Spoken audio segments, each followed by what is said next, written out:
Bloody Mary. Hello viewers, मैं हूं Sandeep. Hunting zone में आपका स्वागत है। आज के वीडियो में हम ब्लडी मैरी के बारे में बात करेंगे। ब्लडी मैरी एक आत्मा या फिर एक डायन जो रात को शीशे में से दिखाई देती है और उसे देखने वालों की मौत हो जाती है। तो ब्लडी मैरी क्या है और इसके पीछे की राज के बारे में जानेंगे। चैनल पे नए हैं तो काइंडली लाइक, शेयर और सब्सक्राइब करें और बेल आइकन को प्रेस करें। ब्लडी मैरी एक आत्मा है जिसे आप रात के समय यानी कि 2 से 3 बजे के बीच में देख सकते हैं। एक कमरे में आपको मोमबत्ती लेकर जाना होगा और आईने के सामने खड़ा होकर 3 बार ब्लडी मैरी बोलना होगा। कहते हैं 3 बार ब्लडी मैरी बोलने के बाद आप आईने में 4 सेकंड बाद देखना, आपको आईने में एक औरत दिखाई देगी जिसकी आंखों से खून निकल रहा होगा और उसकी आंखों में नफरत होगी। इंग्लैंड में एक व्यक्ति ने कहा कि उसने 2:30 पर आईने के सामने मोमबत्ती लेकर यह कहा था। कुछ देर बाद उसने देखा कि उस आईने में से एक लड़की दिखाई दे रही थी जिसकी आंखों में से खून था। वो देखकर वो डर गया और कुछ देर बाद आईने में से एक हाथ बाहर आया और उसकी आंखों को नोच लिया। तब से वो अंधा हो गया। वो व्यक्ति तो लकी था, उसकी सिर्फ आंखें गई, लेकिन बहुत सारे लोग ने यह करने की कोशिश की जिसके बाद उनकी दुखद मृत्यु हो गई। ये भी कहते हैं कि अगर आप 3 बार ब्लडी मैरी बोलने के बाद ये कहो आई स्टोल योर बेबी, इसका मतलब यह है कि मैंने तुम्हारे बच्चे को चुराया है। ये सुनकर ब्लडी मैरी और भी गुस्से में आ जाती है। मैरी के बच्चे के पीछे का राज जानकर आप दंग रह जाओगे।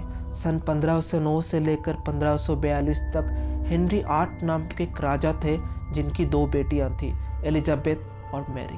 पहले के ज़माने में राजाओं के बहुत सारे पत्नियां हुआ करती थी और हेनरी की 6 बीबियां थी। मैरी हेनरी की पहली बीबी की बेटी थी, लेकिन हेनरी ने उसे कभी भी स्वीकार नहीं किया। वो मैरी के साथ बहुत बुरा बर्ताव करता था। घर में बहुत सारे नौकर चाकर होने के बावजूद घर का सारा काम मैरी करती थी। मैरी अपने पिता से इस कदर डरती थी कि वो अपने पिता की सभी बात को आंख बंद कर मान लिया करती थी। 1547 में किंग हेनरी की मौत हो जाती है। हेनरी की मौत के बाद मैरी पर सारी जिम्मेदारियां आ गई और मैरी अपने राज्य की रानी बन गई। उसके पिता के जाने के बाद मैरी ने पहली बार आज़ादी को महसूस किया। उसके पिता के मरने के बाद इंग्लैंड में दंगे होने लगे। पूरा इंग्लैंड 2 हिस्सों में बटा हुआ था। धर्म को लेकर पूरे इंग्लैंड में लड़ाइयाँ हो रही थी। मैरी का कहना था कि पूरे इंग्लैंड में सिर्फ एक ही धर्म हो और कैथलिक ने उसकी बातों को मानने से मना कर दिया और उसका विरोध करने लगे। जो भी मैरी की बात नहीं मानता था उसे मैरी मरवा देती थी और जो मैरी के विरुद्ध में जाने की कोशिश करता उसे वो जिंदा जला दिया करते थे। इसी वजह से इंग्लैंड के लोग मैरी से नफरत करने लगे। ये भी बोला जाता है कि जब वो नहाने जाती थी वो पानी के बदले खून से नहाया करती थी। मैरी का मानना था कि खून से नहाने से इंसान ज़्यादा दिन तक जवान रह सकता है। कुछ दिन बाद मैरी ने शादी कर ली। उसके बाद मैरी एक बच्चा चाहती थी क्योंकि मैरी के बाद उसे राज्य संभालने वाला कोई चाहिए था जिसे वो अपना सब कुछ दे सके।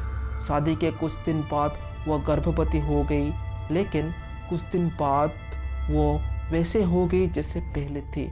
उसका पेट वैसे ही नॉर्मल हो गया था। फिर मैरी ने बहुत से तांत्रिक और जादूगर से पूछा।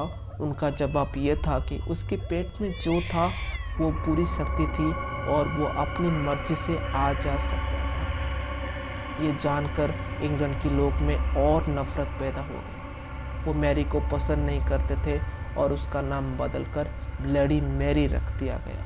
ये बात जानकर मैरी की दिमागी हालत बिगड़ने लगी और ऐसा लगने लगा कि लोगों ने उसके बच्चे को इस दुनिया में आने से पहले ही मार दिया। लोगों ने ब्लडी मैरी को श्रापित घोषित कर दिया। कुछ दिन बाद मैरी की मौत हो गई और पूरा राज्य एलिजाबेथ के हाथों में चला गया और वो रानी बन गई। दोस्तों, आज भी कहते हैं कि अगर कोई आईने के आगे खड़ा होकर 3 बार ब्लडी मैरी बोले तो वो सामने आ जाती है और उसको मार देती है। दोस्तों, आज के वीडियो में बस इतना ही।